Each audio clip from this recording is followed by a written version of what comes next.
کوئی نماز قضا باقی نہ ہو، یا اس کی پیچھے تفصیل پڑھی تھی ہم نے جو ہے نا وہ کہ 5 نمازوں سے کم ہو زیادہ ہو جائے تو وہ آگے تفصیل ہے اس کی۔ اگر قضا نہ ہو تو پھر جی یہاں جی کیوں آگے لکھا وہی ہے شاید قضا پڑھنا چاہیے؟ قضا باقی اس کی اگر فجر کی نماز قضا باقی رہتی ہے، مطلب اس نے فجر نہیں پڑھی اور جمعے کا وقت ہو گیا تو پھر اس کے لیے ضروری ہے کہ جمعے کی نماز سے پہلے فجر کی نماز پڑھے، تو چاہے امام نے خطبہ شروع کر دیا تو بھی وہ اپنی فجر کی نماز جو ہے نا وہ پڑھ لے۔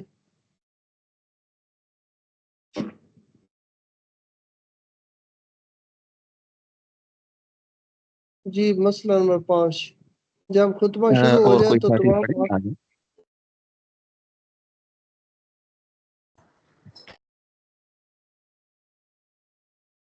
جی مسئلہ نمبر 5، جب خطبہ شروع ہو جائے تو تمام حاضرین کے لیے اس کا سننا واجب ہے، چاہے امام کے نزدیک بیٹھے ہوں یا دور، کوئی ایسا فعل جو سننے میں متحمل ہو۔ یہ لفظ ہے مخل، مخل کی معنی ہے خلل ڈالنے والا، مخل جی اس میں مخل فاعل ہو، کا صیغہ ہے اور یہ باب افعال سے ہے۔ ٹھیک ہے، مخل ہو، مکروہ تحریمی ہے، مثلا کھانا پینا، بات چیت کرنا، چلنا پھرنا، سلام یا سلام کا جواب دینا، تسبیح پڑھنا، کسی کو شرعی مسئلہ بتانا جیسے نماز کی حالت میں ممنوع ہے ویسے ہی اس وقت بھی ممنوع ہے۔ البتہ خطیب کے لیے جائز ہے کہ خطبہ پڑھنے کی حالت میں کسی شرعی مسئلہ بتا دے، کسی کو شرعی مسئلہ بتا دے۔ مسئلہ نمبر 6، اگر سنت یا نفل پڑھتے ہوئے خطبہ شروع ہو جائے تو راجح یہ ہے کہ سنت مؤکدہ پوری کر لے اور نفل میں 2 رکعت پر سلام پھیر دے۔ مسئلہ نمبر 7، دونوں خطبوں کے درمیان بیٹھنے کے دوران امام یا مقتدیوں کا ہاتھ اٹھا کر دعا مانگنا مکروہ تحریمی ہے، البتہ ہاتھ اٹھائے بغیر اگر دل میں دعا مانگی جائے تو جائز ہے، بشرطیک زبان سے کچھ نہ کہے، نہ آہستہ اور نہ زور سے۔ نبی کریم صلی اللہ علیہ وسلم، ان کے اصحاب رضی اللہ عنہم سے بھی یہ منقول ہے۔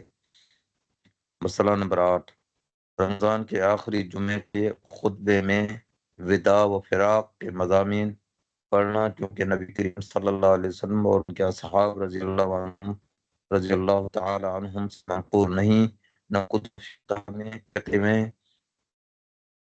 کہیں اس کا پتہ چلتا ہے، اور اس کو کرتے رہنے سے عوام اسے ضروری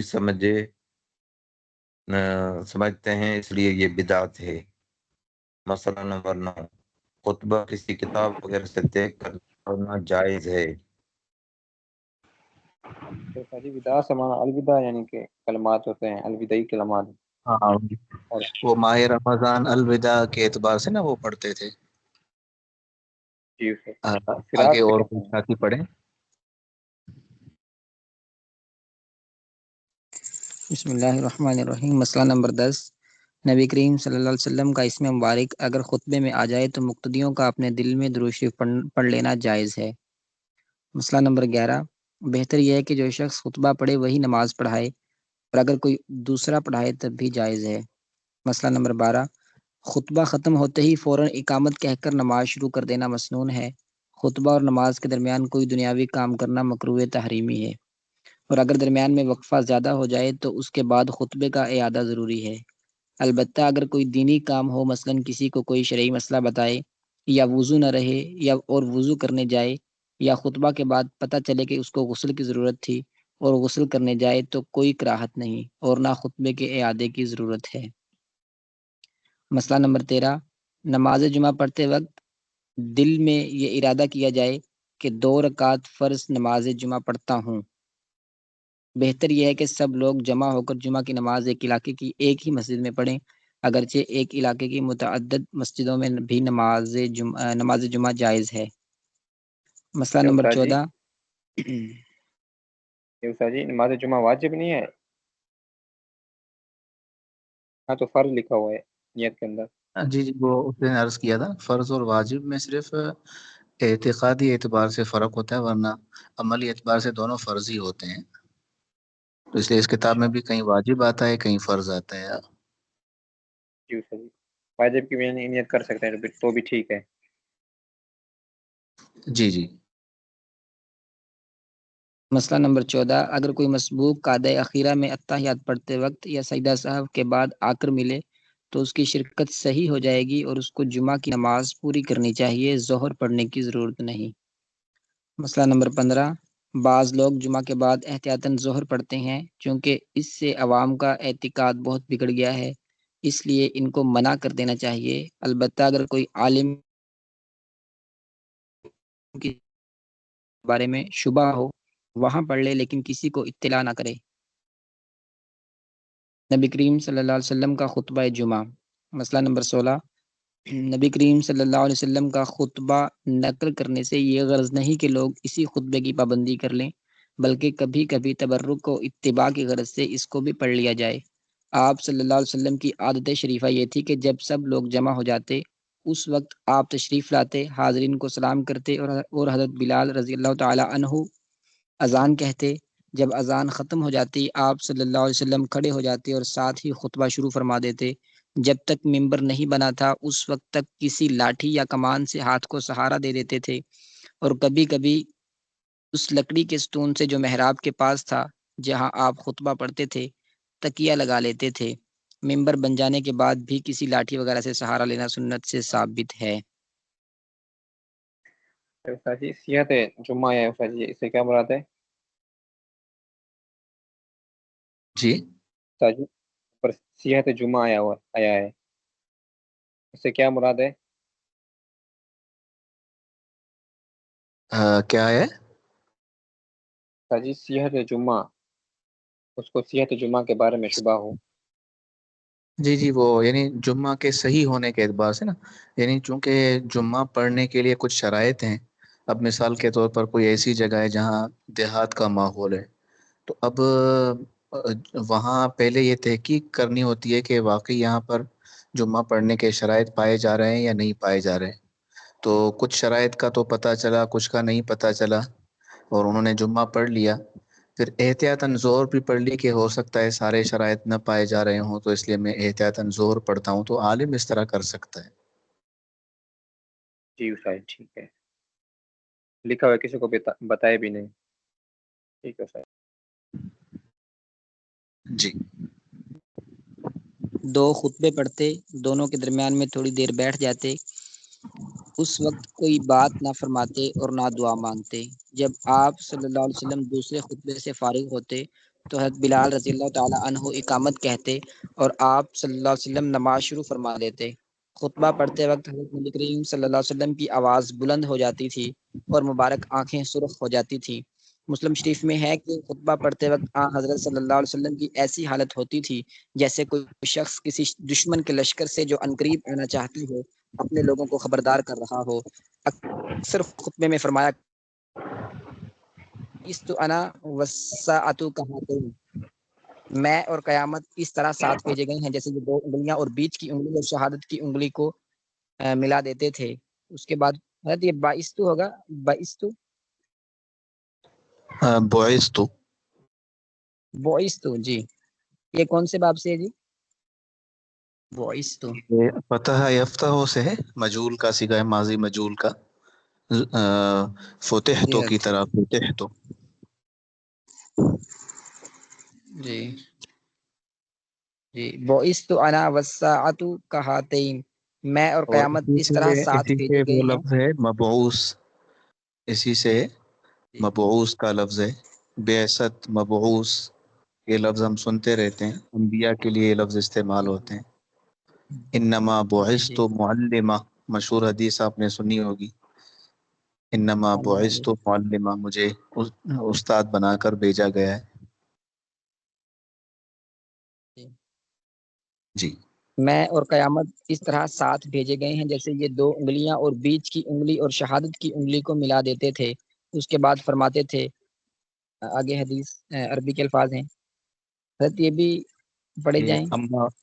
اما بعد فإن خير الحديث كتاب الله وخير الهدي هدي محمد صلی اللہ علیہ وسلم وشر الامور، یہ سارا وہ ان ہے نا، ان وہ عمل کر رہی ہے، ان سب کو نصب دے رہی ہے. وشر الامور محدثاتها وكل بدعة ضلالة وأنا أولى بكل مؤمن من نفسه ومن ترك مالا فلأهله ومن ترك دینا او ضیاعا فعلی. کبھی یہ خطبہ پڑھتے تھے، یا ایہا الناس توبوا قبل ان تموتوا، مرنے سے پہلے توبہ کر لو. وبادروا بالاعمال الصالحہ وصلوا الذی بینکم وبین ربکم بکثرت ذکرکم لہ وکثرت الصدقة بالسر والعلانیہ توجروا وتحمدوا وترزقوا وَاعْلَمُوا أَنَّ اللَّهَ قَدْ فَرَضَ عَلَيْكُمُ الْجُمُعَةَ مَكْتُوبَةً فِي مَقَامِ هَذَا فِي شَهْرِ هَذَا فِي عَامِ هَذَا إِلَى يَوْمِ الْقِيَامَةِ مَنْ وَجَدَ إِلَيْهِ سَبِيلًا فَمَنْ تَرَكَهَا فِي حَيَاتِي، یعنی جس نے جمعہ چھوڑا میری زندگی میں، او بعدی یا میرے بعد، جحوداً بہا انکار کرتے ہوئے، واستخفافاً بہا اور جمعے کو ہلکا سمجھتے ہوئے، وَلَهُ إِمَامٌ جَائِرٌ او عادل، اور وہاں پر کوئی امام ہو جو ظالم ہو یا عادل ہو، فلا جمع اللہ شملہ ولا بارک لہ فی امرک، تو اللہ تعالیٰ اس کے کسی کام کو بھی درست نہ کرے، یہ بد دعا دی. الا ولا صلاۃ لہ، اس کی نہ نماز قبول، الا ولا صوم لہ، الا ولا زکوۃ لہ. جی اوپر کریں. الا ولا حج لہ، الا ولا بر لہ، کوئی نیکی اس کی قبول نہیں، حتی یتوب، یہاں تک کہ توبہ کر لے. فَإِن تَابَ تَابَ اللَّهُ عَلَيْهِ، الا ولا تؤمن امرأة رجلا، نہ امن دے کوئی عورت کسی مرد کو. الا ولا یؤمن اعرابی مہاجرا، الا ولا یؤمن فاجر مؤمنا الا ان یقہرہ سلطان یخاف سیفہ و صوتہ. یہ ابن ماجہ کی روایت ہے، اس کا ہو سکتا ہے کہ ترجمہ نیچے مذکور ہو. اور کبھی حمد و صلات کے بعد یہ خطبہ پڑھتے تھے جو مشہور ہے، الحمدللہ نحمدہ ونستعینہ ونستغفرہ ونعوذ باللہ من شرور انفسنا ومن سیئات اعمالنا.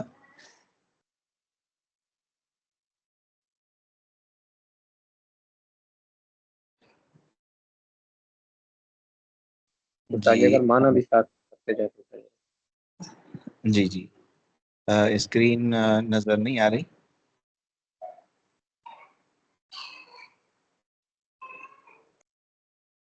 باقیوں کو بھی نظر نہیں ابھی صحیح ہے. من یہدہ اللہ فلا مضل لہ، جس کو اللہ تعالیٰ ہدایت دے اسے کوئی گمراہ نہیں کر سکتا. ومن یضلل فلا ہادی لہ، جس کو اللہ تعالیٰ گمراہ کرے کوئی اسے ہدایت نہیں دے سکتا. واشہد ان لا الہ الا اللہ وحدہ لا شریک لہ واشہد ان محمدا عبدہ ورسولہ ارسلہ بالحق بشیرا ونذیرا، اللہ تعالیٰ نے حضور کو حق کے ساتھ بھیجا، بشیر اور نذیر بنا کر، بین یدی الساعہ، قیامت کے قریب. من یطع اللہ ورسولہ فقد رشد، جو اللہ اور اس کے رسول کی اطاعت کرے اس نے ہدایت پائی. ومن واہتدی فقد رشد واہتدی ومن یعصہما، اور جو ان کی نافرمانی کرے، فإنہ لا یضر الا نفسہ، تو اپنا ہی نقصان کرے گا، ولا یضر اللہ شیئا.